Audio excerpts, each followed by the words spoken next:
Welcome everybody to our first Toolkits live session. My name is Elena. I would like to acknowledge that I'm coming to you today from the unceded lands of the Wurundjeri people of the Kulin Nation, and to acknowledge this always was and always will be Aboriginal land. I'd like to acknowledge the elders past and present. I'm very excited today about our guest, who's Shastra Deo. I'm a huge fan of Shastras, and I'm so excited to be able to bring her to you all as our first guest. So Shastra is a writer, academic, and video game enthusiast.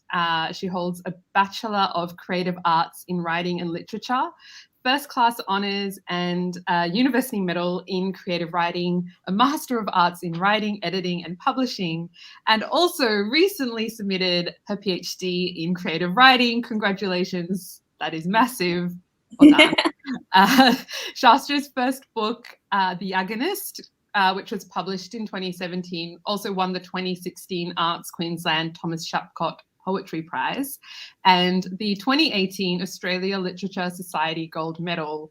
Her second book, The Exclusion Zone, is forthcoming from University of Queensland Press, and that will be published in 2023. Shastra also lectures in poetics and creative writing at the University of Queensland.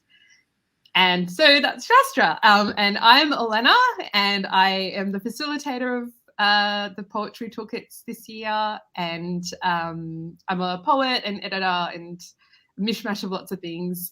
And just a little bit about Toolkits. So Toolkits is a 12-week program for writers aged 30 and under to develop their skills in a unique and exciting online environment. Toolkits is run by Express Media.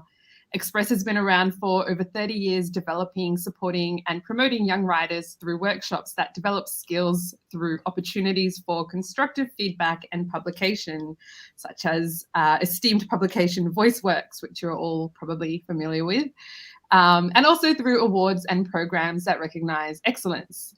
So Toolkits is this online program with participants from all over Australia, and over the next 2 months we're presenting the second season of Toolkits live. So anyone can tune into that every fortnight, and the focuses will be on poetry, digital storytelling and performance poetry.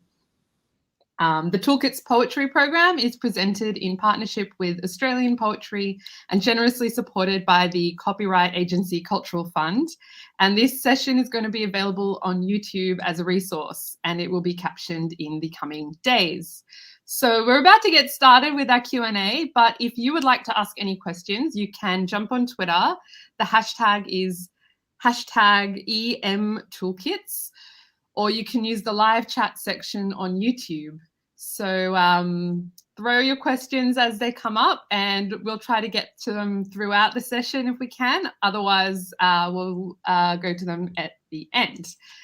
And so, yeah, that's all the housekeeping done. Now we're going to be talking about some very, typical poetry themes like fandom and fanfiction and pop culture.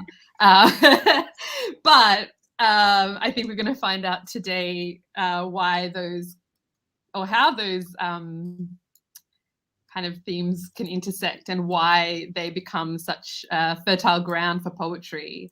So Shastra, how do you feel about reading a poem or two to start us off? Yeah, absolutely. Do you have a preference for a poem I can read? Actually, first I should also acknowledge that I'm broadcasting from the stolen lands of the Yagara and Turrbal people in Meanjin in Brisbane. I want to pay my respects to elders past and perpetual, and to all First Nations people tuning in today.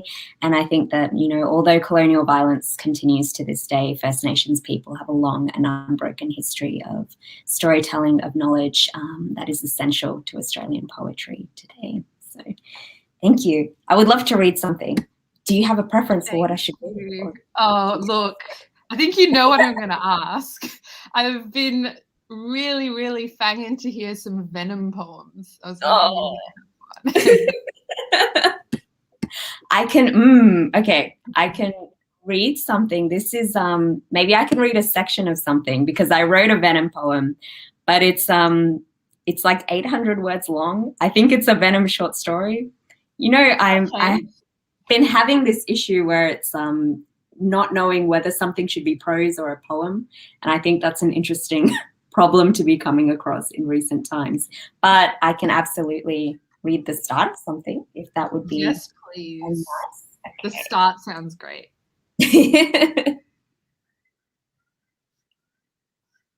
And this one will be out in the next issue of Going Down Swinging next month as well, which I'm very excited about. It's called Obeyed, Earth TRN 688. Some miles from the border, they heave up the remains of the body that tried to run them off the long road home. The boy nudges the jellied mess of an eyeball with the toe of his boot. Poison, the other says, like the black rain in Arizona. It's very cold out, says the boy, thinking of the eye in its orbit on the tongue. No one is watching. He dips his finger into his mouth and picks at the flesh caught in the ridges of his molar. Hungry, the other says, sucks saliva from their gums. The only thing that grows from the soil is a contusion the colour of chewed plums, dark and viscid as the other in the depths of his throat. The white day, sky stippled pink like the smooth muscle of the stomach. Then stones in a stream that stopped. The past is only information accumulated over the breadth of one lifetime. You do not need it to know we exist. The old road churns beneath the new road. And like any person porous and monstered by all things that move through the world, they get used to it. Where is home? Where your sun sets. Where is home? Here, eddied in the intercostals, the breathing room of the chest. Where is home? Home is you. Where? Listen to yourself. I think that's a good place to leave it. Thank you. That was amazing. I thinking about the line, the sky stippled pink like the smooth muscles of a stomach, and just like everything there. Thank you so kind much. of reminds me a lot of the poems in The Agonist that has that kind of real anatomical kind of. There's something a bit grisly about it, but also beautiful. And I think your poems aren't ever trying to say it's one or the other exclusively, but kind of bringing those ideas together of, I don't know, just... Thank you. Where is home? Where is home? That's the question. It's home the body. And I think that's what's interesting about Venom as a character, who, if you haven't encountered him, is a little alien from space who inhabits a person, and that idea of inhabiting a body, and what does it mean for an other to intrude on your body? And when you think about it, any action we kind of do, any interaction we have with another person, is that idea of bringing an other into your space, into your certain bubble. The way we're kind of monstered and mixed in that way, I'm really interested by. But I like that you picked up on I was thinking about this recently because I've been thinking about the concrete image in poetry, and how we aim to create these pictures that make sense and are visible and there. And when you work with anatomy, obviously you're writing about a concrete noun. A heart is something that exists. A stomach is something that exists, that you can feel, that you can touch, but it's not really it still exists in a sort of dreamscape, I suppose. It's not something that we have real personal connection with like we might with a stone or a flower. So I think that's been an interesting realization for me to come up against recently. Yeah, I think that's really interesting because these are parts of us that make up how we are composed in the world, and we can see and draw and conceptualize them, but also we can't, like, really. There's something kind of fluid almost about that movement of object to concept. I think anatomy, we're always kind of interacting with it in the form of mediation. You know, even if you get an X-ray of your body or you get an ultrasound or something, there's still always something mediating that experience of our own corporeal existence. You know, there's never a way to kind of experience it in all its fullness, I think. No way that I want to explore myself anyway. I can think of some ways, but I'm kind of not keen to try them. Yeah, yeah. Look, I have some questions for you that kind of touch on some of the things you've talked about here. But before I get to those, I actually wanted to ask you about what you said earlier about the poem being a short story and like not knowing whether it's going to be a short story poem and not knowing which form it's going to take. And I was wondering, like, have you had that happen before, and how did you end up deciding or finding out what the form was? I'm really lazy. It's probably not a good way to say it, but I guess when I started writing, I considered myself a short story writer, and that's what I wanted to do. And then I came to uni and I did a poetry course, and my lizard brain was like, poems smaller than short story. But there's something about a poem where you don't have to do a lot of that real scaffolding work of writing down, he walked to the door or he did this. And that's the stuff I just cannot be bothered writing anymore. You know, you think of a short story as requiring a certain skeleton, a certain structure, whereas the poem is really the beating heart. You know, it's the moment that you hold by its stem and turn around and look at, and in that fine detail. So I keep being tempted into writing short story again, but the trap I keep falling into is I write all my favorite scenes, and then I'll have this bunch of scenes, and then I'm not going to bother to connect them ever. So I put line breaks in there. I, mix up the language. I tear it down as much as I can to, I guess poetry is always that, taking the line as far as you possibly can, taking the sentence to the very limits that you can by working with the line. And it's not lineated prose, it's something very different to that. So that's the space I find myself in more often. That's the work I'd like to do more often. I think all of my poems have a narrative. I think all of them have a story to them, but I like the opportunity to work on the word and line level. And I think that's not impossible, but just very laborious to do with short stories. So something I like to read, but I probably won't ever go back at this stage. Yeah. And I guess that kind of the distilled form, it allows you to make what you want of the narrative without getting caught by those other, like you're saying, the scaffolding.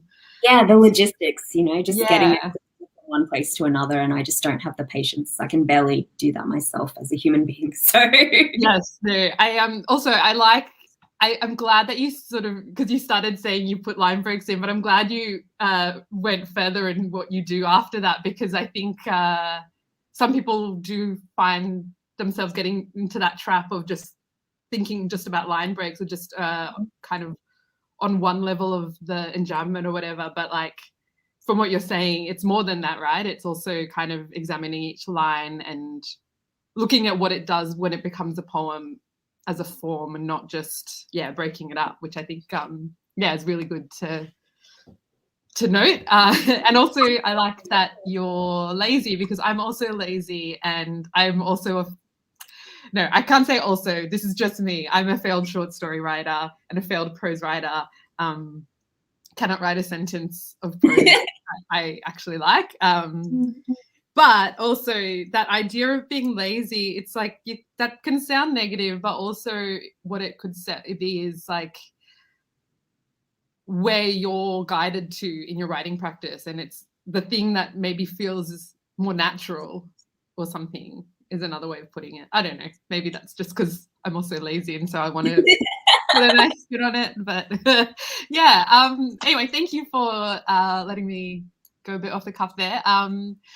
But I wanted to ask about something we talked about recently, which was your mention of the role that fan fiction played, and also you've talked about being a short story writer, but what fan fiction as a form has meant for you as a writer, and I was wondering if you could tell us a bit about that.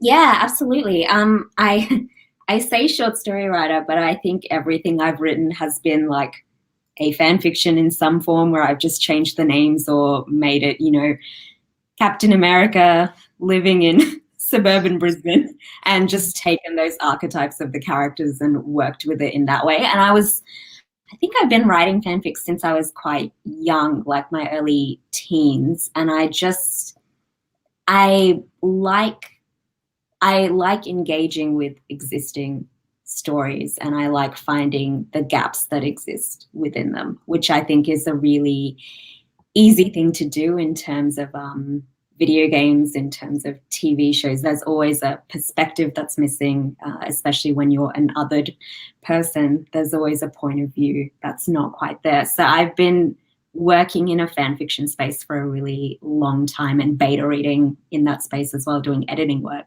in my teens. And fan fiction was actually what got me to, into writing as an actual vocation, I suppose.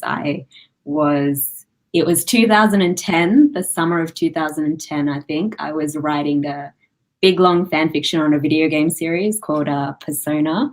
The one I was looking at specifically was Persona 3 Portable. I started uploading this fan fiction. I got the most lovely comments, and I kind of thought maybe this is something I can do. So I went to uni, and that's where everything changed for me, and in that space, all my assignments, there was still, some form of fan fiction. I was just changing all the names, and it never really occurred to me to do anything else because that's just how I apprehended the world.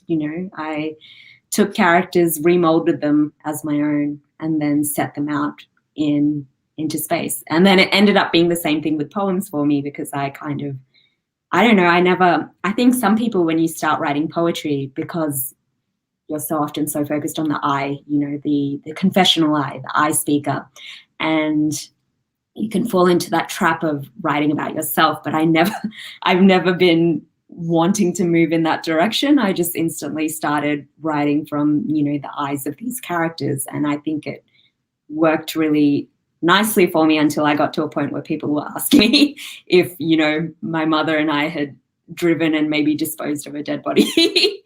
That's the happenings in one of the poems in my book. So that's always a funny thing of, how should you let the reader believe that the I is you? Because of course their interpretation is correct, isn't it? Whatever interpretation they make.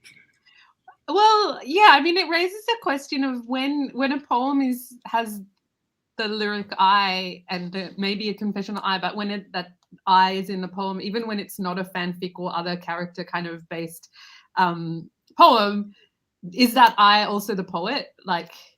Or is that are these also just different ways of constructing the speaker of the poem, and whether, it's funny. I think there was an Eileen Myles poem where they were getting asked about whether they were a Kennedy because of one of their famous poems about being one of the Kennedys, and they were like, no, I'm not a Kennedy.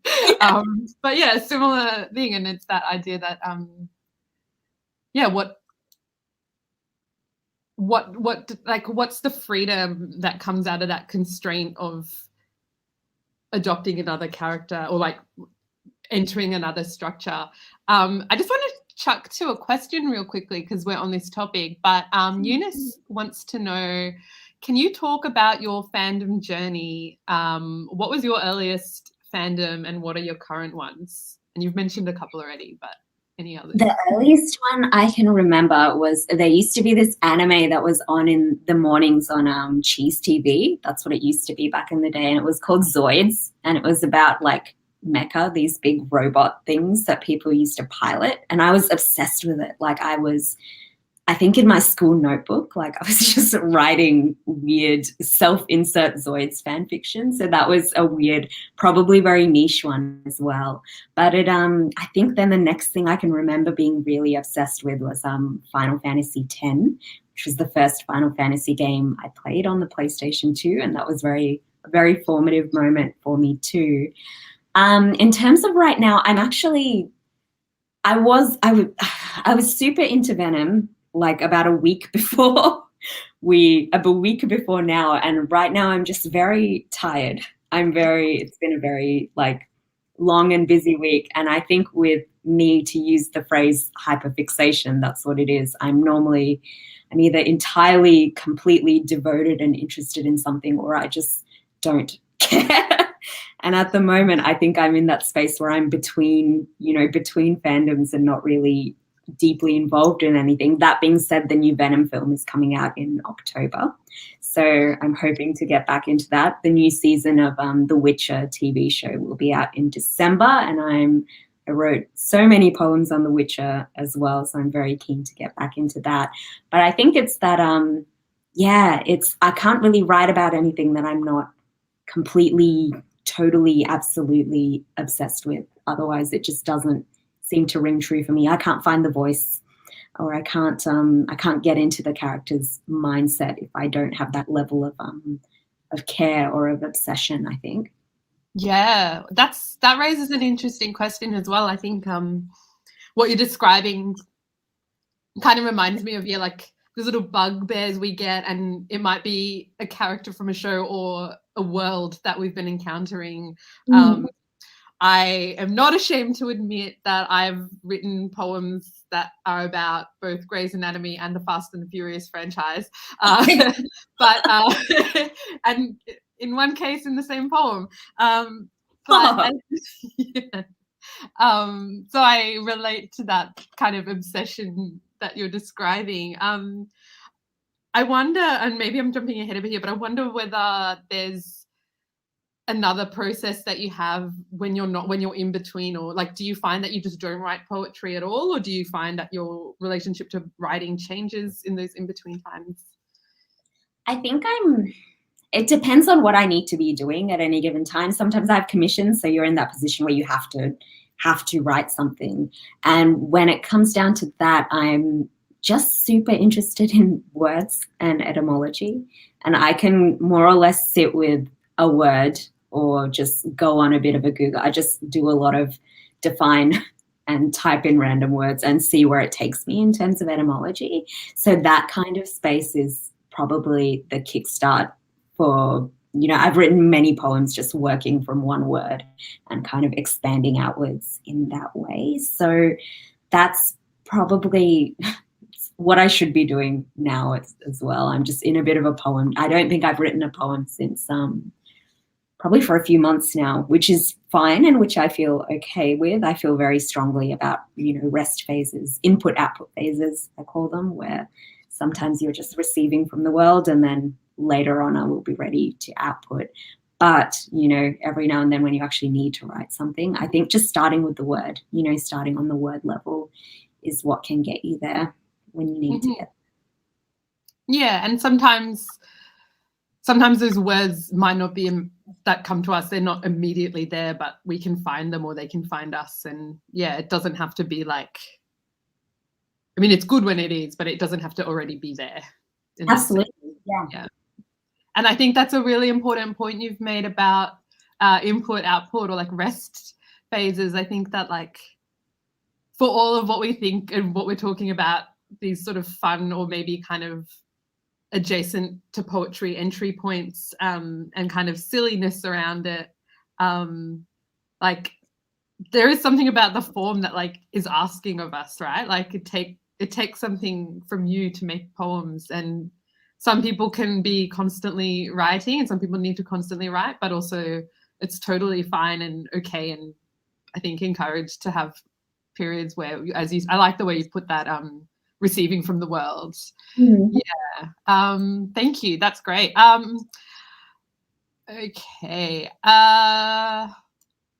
This is maybe a bit on that topic still, and you've maybe already answered it. Can you tell us if there are any similarities between the world of, I'd say I've called it fandom because I think of it as beyond fan fiction specifically, but between that and poetry, maybe in your practice or maybe just more conceptually? I think I went to a workshop that Eileen Chong ran recently, and she was talking about, I wish I had my notes here with me, but I believe poetry as uncertainty and as asking questions. Poetry is a space where we can discover what we want to say about the world. And I think fandom is a very similar thing. I kind of anytime I felt the urge to write something fandom related, it was related to I feel like I've had a research question behind anything I've ever written, like something that I want to discover, something that isn't there and that I want to build in that case. And I think a lot of fandom writers want to write themselves into not in terms of like self-insert fan fiction necessarily, but just write the worlds they want to see, like write the results they want to see, write the relationships they want to see, solve the problems they want to see. I think really interesting. I haven't watched Falcon and the Winter Soldier, the TV series yet, but I used to be completely obsessed with the Winter Soldier and Bucky Barnes, the character, and just hearing that he was in therapy in the Falcon and the Winter Soldier TV show, but that was a plot line that I'd already experienced multiple times before by, writers in a fandom space, and that had kind of glutted everything I needed, from that fandom. So I think I turned to fandom to give me what, texts themselves don't give me. And that's why I write as well.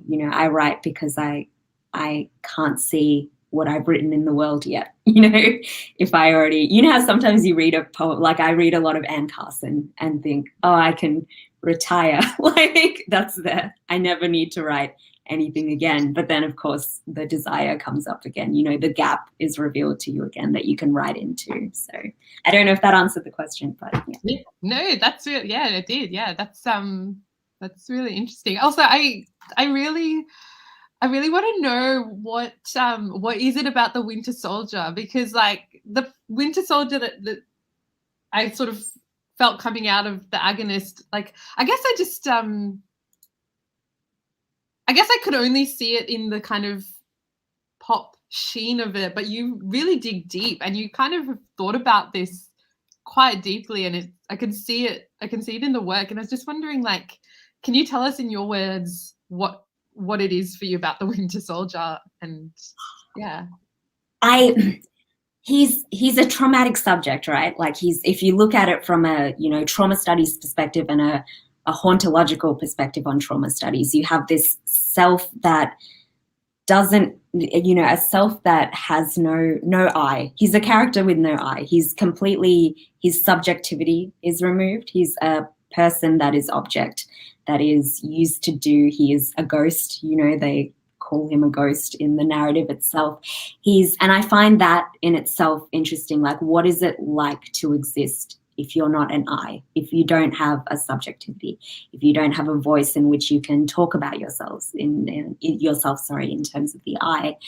And I think that, when you think about trauma studies and hauntology, there's that sense that there's a self that exists, and overlaid over that self is the ghost of the past before trauma, and overlaid both on the self that exists and that ghost is another ghost of the self that is experiencing trauma. So you have these overlays of experience, but the Winter Soldier is a character without memory. And no, that's the wrong way of putting it. He has an abundance of memory, but he has no narrative line on which he can place those memories. He has no way to associate when something happened, if something happened to him, or if it's something that he's seeing. And I found that fascinating from a writerly perspective. And I think that's why I was very specific in using the second person for those Winter Soldier poems, because he's a character without an I. So how do you speak to a character without an I? You can only really address them, right?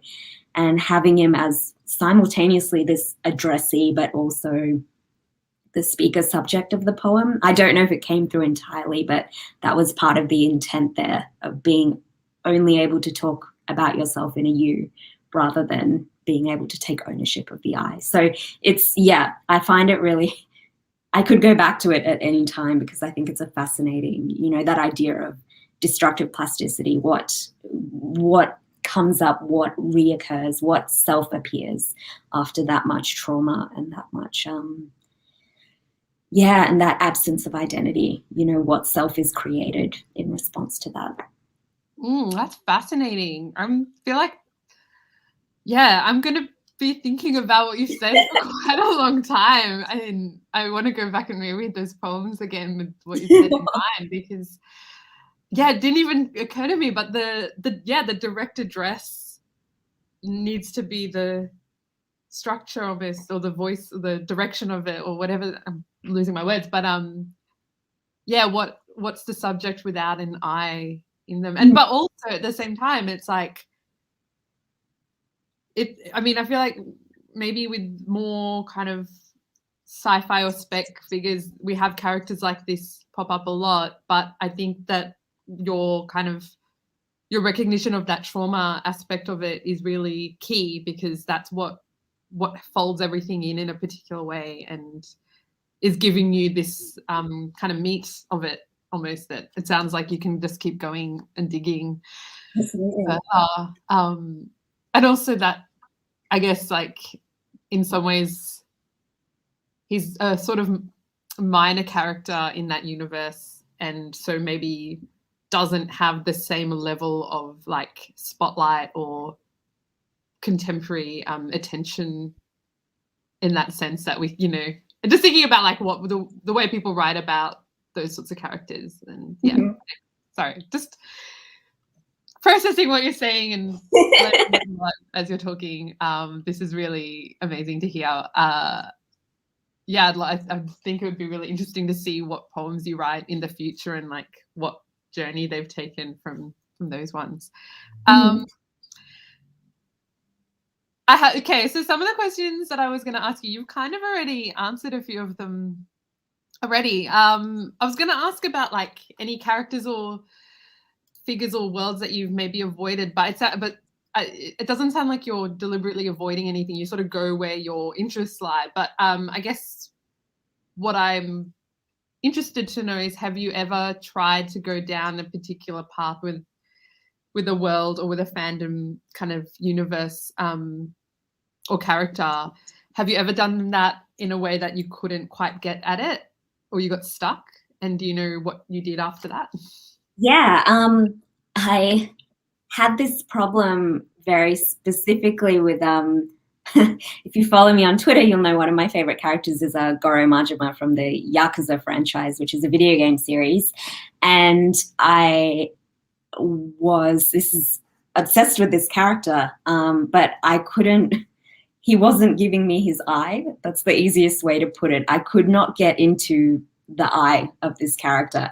And I think part of this is because he's a character that's been retconned, been rewritten in multiple ways. The games, the series is he started off as a very minor character in the first game, and then the series kind of kept growing. He became a fan favorite, became a bigger character. They changed parts of his backstory. Then they did remakes of the earlier games. So again, his position was elevated in them. So it's a very unstable storyline as it is, but I just couldn't get the eye there. And I've been very insistent on avoiding using my own eye in poems, because I've done it every so often, and I call them my brown poems, where I'm writing about sad brown things, which I don't particularly like doing, but I have done for money, which is because people love to pay for that. Anyway, sorry, I won't be disparaging there, but I found that was the only way I could get into this character.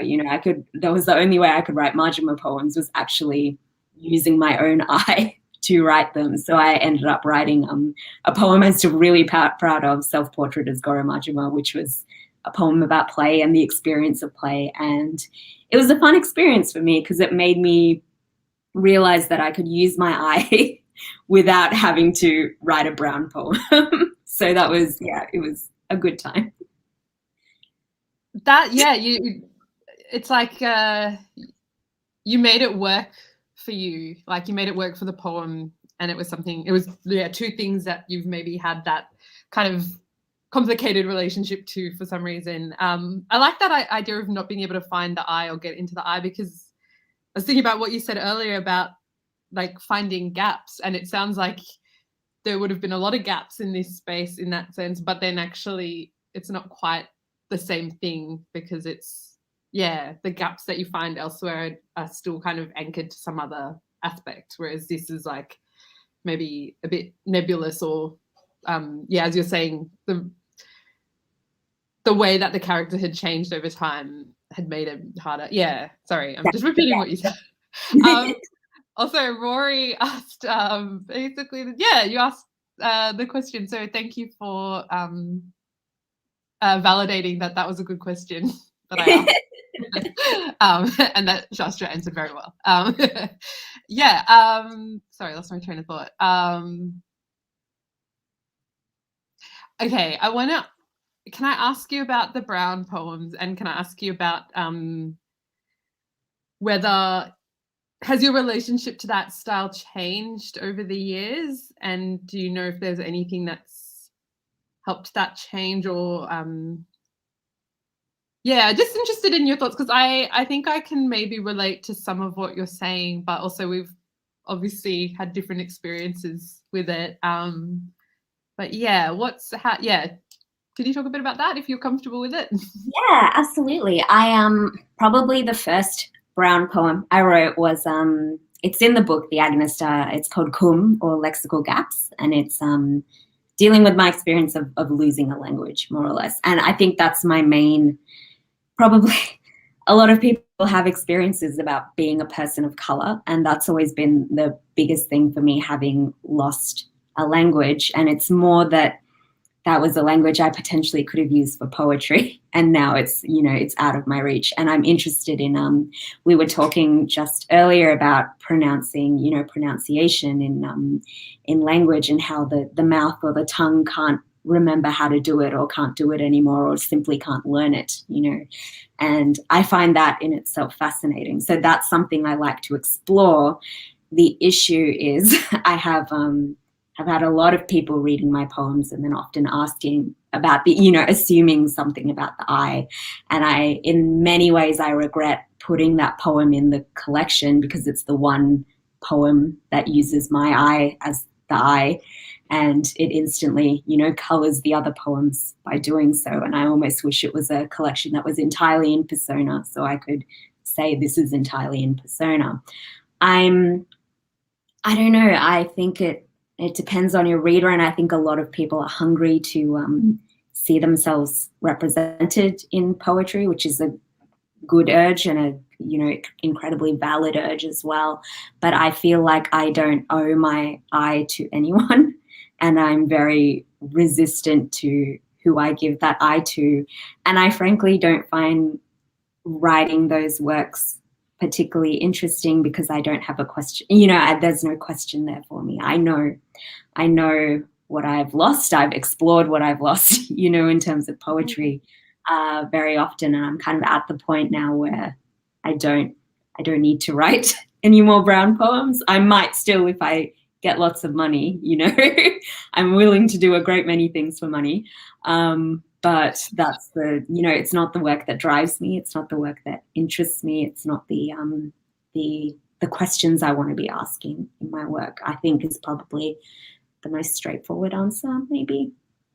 Yeah, I think it's really clear to anyone who reads your poetry what the questions are that drive your practice, and that the things that you explore are emphatically not you, right? Like you've kind of, and I like that idea of like you're kind of saying poetry, or well, not just poetry, but like readers, because people are reading these, but like you can't have this part, like this part is mine. And I think there's a lot of kind of a big part of the history of poetry has been exposing those kind of really vulnerable parts of us. And so I think there's an expectation or an understanding that that's what poetry needs to do in some way. And I think it's not always coming back to that question about whether something's a short story or poem. Like sometimes it's neither. Like sometimes the thing or the question or the idea is not for writing in that way. It's for some other And thing. I think it's like unfortunate diminishing of the confessional form. When we talk about the confessional poets, we talk so often about the bravery or the spilling of the guts in that work, without really considering how carefully constructed that work is, how cleverly constructed it is, how it works on the level of the line. And I think I don't know, I think we can sometimes do poetry a disservice when we talk only in terms of emotion, and that's with anything, you know, if you only look at something from one point of view, you're going to flatten the reading of the work entirely. I totally agree. And I think poetry is that form where we can do things to language, and that's why it works. It doesn't, because, you know, there are actual there's other forms that do that as well, and I think there needs to be something about why it's working as a poem and not just a story about or a relating of an experience or feeling or something. Apologies to people who love confessional poetry. I don't mean to sound like the genre is the problem, but no, I don't think you're saying that either, Shastra. But I think I love reading confessional poetry. I love reading other people's brown poems. You know, it's just, will I write it myself? Probably not, and that's just because my writerly drive pulls me towards other things. And I think it's important for people to do the work they want to do and to have the work they want to do be read. So, yeah. Yeah, and I think also that point you're making about, you know, commissions and getting paid, but it's interesting that like that's the kind of stuff people ask for, right? And then you're kind of looking at what you write normally, and it's sort of like, this is what I'm normally writing, so where does this other thing come from? But it's, I don't know, maybe that thing of we can't escape how people see us in some ways. Like we can't do anything about that. But I just was thinking as well about what you were saying before about language and etymology, and then the language you lost. And I'm wondering, do you think there's a relationship between that feeling of the lost language and then your kind of interest in etymology and words and building out of that? Is that?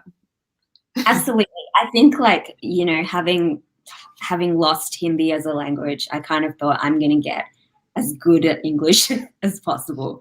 And I think I was really lucky. In my second year of uni, I was doing both a poetics course and a linguistics course. And the linguistics course was, I think it was called something like English Through Time and Space. And we actually looked at the history of language. And the really fun thing about it, a lot of stuff was happening in England, you know, in the early hundreds. I think Rome left England in about 700, something like that. And there was a lot of, you know, obviously a lot of shifts in language. And you had at one point, you know, we talk about Beowulf as Old English. And when you look at Beowulf, it's that Germanic, you know, very, very, you can hear it even now when people speak German, those Germanic roots in there, that Anglo-Saxon, really punchy, short words that work the mouth and the throat, I think is a good example. And those work, mouth, throat are all Anglo-Saxon words, and you can feel them where they sit when you pronounce them at the back of the mouth. And then, so we're all speaking in England in the early hundreds, Anglo-Saxon, Germanic words. And then in 1066 in England, from Normandy, the French Normans, you know, the French Vikings come over and colonize England, and they bring their romantic Latinate language with them. And that's why, you know, you have the word beef for, you know, the cow as food, but you have the word cow for the cow as an animal, because the Anglo-Saxons were obviously doing the farming while, you know, the people in power were naming the food. You know, poultry and hen is another good example there. And I think that's fascinating that English has evidence of its own colonization, you know, within the language. You see Latinate, you know, Latinate language, anatomy, for example, medical language is all in Latinate, the language of the courts, you know, the language of the military often, those specific words are in Latinate. And you can see that Latinate encompasses languages of power, you know, and you can, I think it's very important to note that language itself is a power structure, you know, grammar itself is a power structure, and it's used against people, particularly in court systems, in awful, awful ways. And when we work with English, I think it's the poet Lionel Fogarty who talks about, you know, breaking the language when he writes poetry. And I think to break the language, you have to know it. You have to have an intimate knowledge of it as well.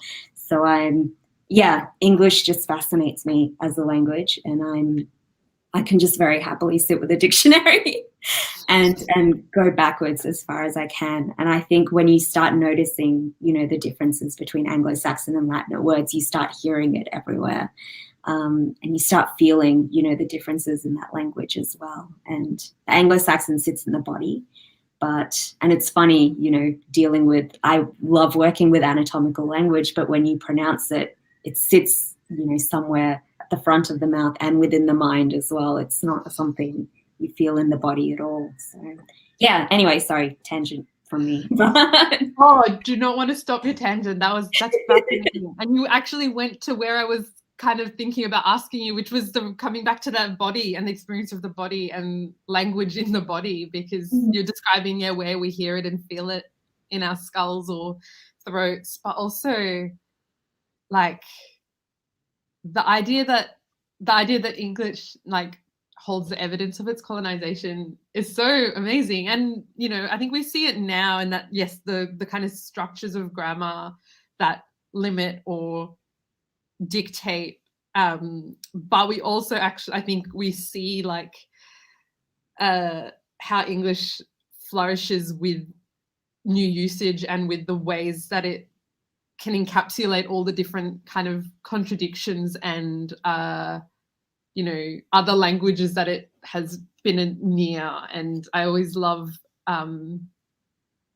like I've got family who are not from Australia, and they mostly speak English anyway, but the way they speak English, of course, is its own English. And then I've, not lived in those countries, but I pick up things, and just that idea that, like English is it can be representative of colonization, but it also holds within it those breaking capacities, and like it can be like mongrelized, or it can be rethought, and it can be and language is our means of apprehending the world, right? Like language is the means by which we mediate and by which we understand and define and label the world. And the fact that we can create these hybrids, create these pigeons, create these languages that represent us, it's incredibly important, and it's incredibly powerful as well.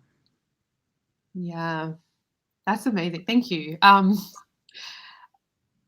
I'm just looking at my questions that we were gonna discuss, and I was just like, we've gone in a whole other area. I'm just like, can we get another hour to just unpack these a bit more? Damn. Okay. What's a word that you've been honing in on recently? Maybe not recently, but one from whenever. And how did you find it?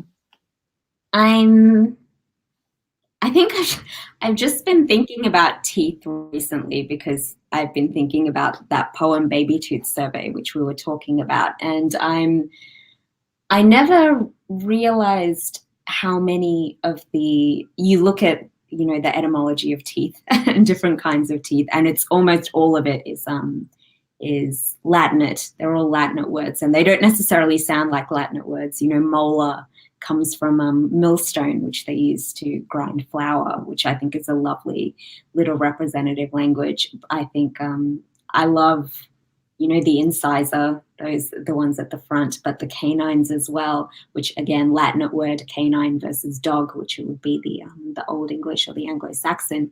But I love how we have alternate words for that sort of thing. You hear milk teeth, but I was reading that in Asian countries it's often fall teeth, related to deciduous teeth, and that's very Anglo-Saxon in how it sounds as well. So just those little tracings of how language comes together in that way. And bodily words I always found really interesting, like just the synonyms for something like stomach versus belly. And I think I read, someone made a tweet or something about, belly being a child word. And I think they're a coward for thinking that, because belly is such a tender word, isn't it? And I think often about the tenderness of the words we use to describe the body, particularly when they're not in anatomical language, which is so medical and so distanced and so, you know, keeping the body at a removal.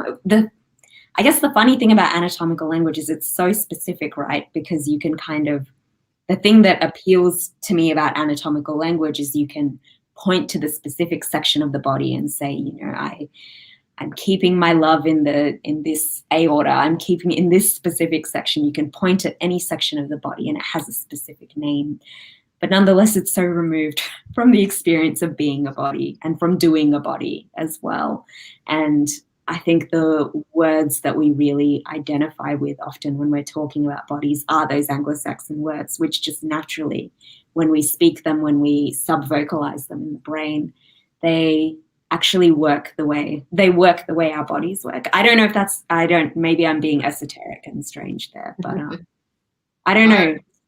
Language is incantation. You know, when we speak anything, we're saying some kind of spell. And I think often about, you know, the spell that I would recite, which would make me love this body entirely, or this, yeah, anyway.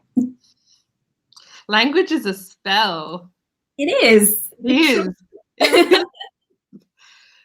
I can sometimes I'm reading a poem and there'll be a word that just like hooks, and then I'll be reading the rest of the poem and I'm just not taking anything in because this one word is just like stuck on, and I feel like it's just like, yeah, like hanging on my little temple there, and yeah, it just like shakes it up or something. I don't know. It's kind of, yeah, it's a spell. Yeah, of course it's a spell, but yeah.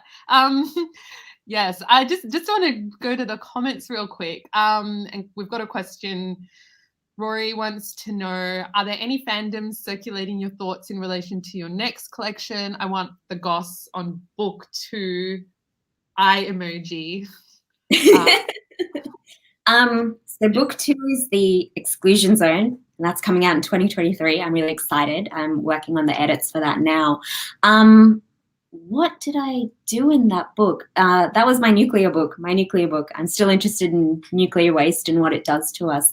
But there's a big section in the middle of that book which is poems about The Witcher and the video game kind of, and the TV show, I suppose, that whole relationship. And I wrote a lot of strange father-daughter poems, which was a weird kind of exercise in thinking about my own relationship with my father, which is not necessarily strained, but I think, I don't know, maybe some other ethnic people will relate here, but fathers are often this very quiet presence in the background who don't necessarily have much to offer emotionally in that way.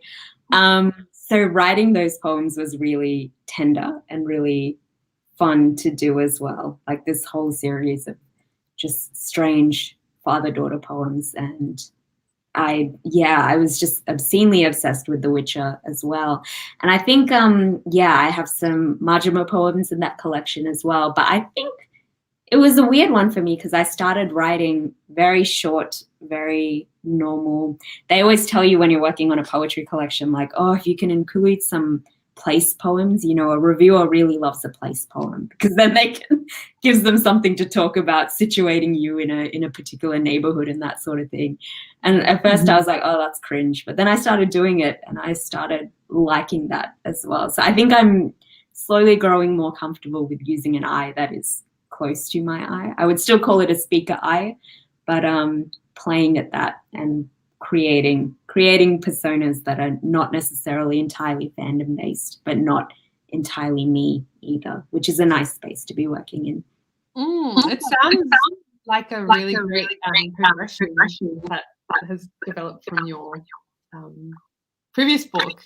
Yeah, I'm really excited. I wanted to, you know, one thing I wanted was to come up with, I wanted to show growth, you know, I wanted to, in working on a new collection, I think I'm always wanting to work harder, you know, extend the craft, try things that I haven't tried before. So I'm really proud of the book and I'm really excited to share it with you. And I can't think in terms of book 3 yet. I can't do it until book 2 is I don't have you know, some like Pam Brown, who you'll be having in future, doesn't she normally work on like 4 or 5 manuscripts at the same time? And I'm a baby brain. I can't do that. Is it baby brain? I don't know. Sorry, I think, am I getting a bit of an echo? Is that just my computer? I don't know. Sorry. So that might, no, it's gone now. Yeah. Just wanted to jump to another comment from Rayleigh. Shastra, you definitely got me interested in bodily words. I use sinew 73% more now than I did before reading your work. Really keen to know how you worked out 73%. Math is not my forte, so I believe that that's a number, but that's great. Yeah, like, do you have any comments? It's a great word as well, even how it sounds in the mouth, sinew. There's something about how it sounds that mirrors what a sinew looks like as well. It's a really good word. Yes, it has multiple references of meaning that you can kind of make what you want, but also whenever we see that word, we'll see it in all the different ways it can mean. Like it's yeah, I don't know how to describe it, but yeah, it's interesting hearing you talk about anatomical, like the specificity of that. I think like for me it's been the natural world, so it's been like botanicals or like animal families, and I'd get really obsessed with like the subgenus kind of animals from the animal, and like all those sort of, and again it's like the root words and the ways those have like evolved over time. But yeah, there's something about that specificity of the language, I think, that can come across in all those fields. In the legends in like witchcraft or talking about fairies and the fae, and there's this sense of if you call something by its true name, you control it or you have some degree of power over it. And I think there's something of that sort of mythology when you're dealing with animals' true names and that sort of thing. So. Yeah, and also the kind of relationship of that with the way that these were happening, which was like colonial kind of conquest trips and botanical kind of or naturalists going and cataloguing and discovering. But there was definitely colonial conquering side to that as well. Got another question from Rory. Who are your biggest literary non-fandom influences at the moment? I'm reading so much Anne Carson. I'm just always reading Anne Carson, but she has a suite of poems, I guess, called The Life of Towns, and I just keep coming back to that again and again. I love Margaret Atwood's poetry as well. Eating Fire specifically, I haven't read her. She just came out with a new collection recently, but I haven't read that one yet. But Eating Fire, the Circe Mudd poems in that are just, I think I have favorite authors and I just go back to them again and again. Richard Seacon, the American poet, is just one of my true loves, and he had a stroke, I think, in 2019, but is recently starting to write poems again, and that's been really interesting to see, the chronology of his work so far as well. So I'm really excited about whatever he will do next. And I'm really into, and I think this is just because we've been looking at a lot of Elizabeth Bishop's work in one of the courses I'm teaching, but just the level of detail Elizabeth Bishop goes into in terms of her use of the concrete image and of visuals, but also that desire to hold back something of the self, I'm finding really interesting to see in another poet. So I'm sure I'll feel really bad that I've forgotten someone. And obviously reading the work of my peers is just the best thing. Elena, I've been reading so much of your stuff just in advance of our little liminal interview, which was lovely to do and to work with you in that space. And I just get really excited reading the work of other people of color, but just all poets who are working at this time in Australia. I think we're doing really, really exciting work at the moment. Yes, I think that's, I agree with that. It's good to read like our favorites and the big guns, but also to see what our peers and poets now are writing. You can't have just one of those. We're just nearly out of time, actually, so I'm going to wrap up real quick. So thank you, everyone, for submitting your questions and joining us. Thank you so much, Shastra, for your generous time and answers and everything you've shared tonight. It's been so fascinating. My brain is brimming with lots of things now. This has been our first live session, which is of season 2 of Toolkits Live. It's going to be available on YouTube afterwards, and it will be captioned in coming days if you'd like to revisit any of the conversation. On Monday, the 13th of September at 6 p.m.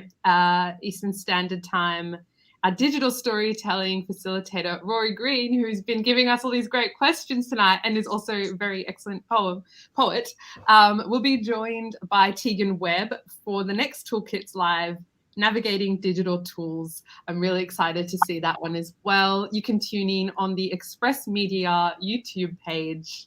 Thank you all, everyone, and good night.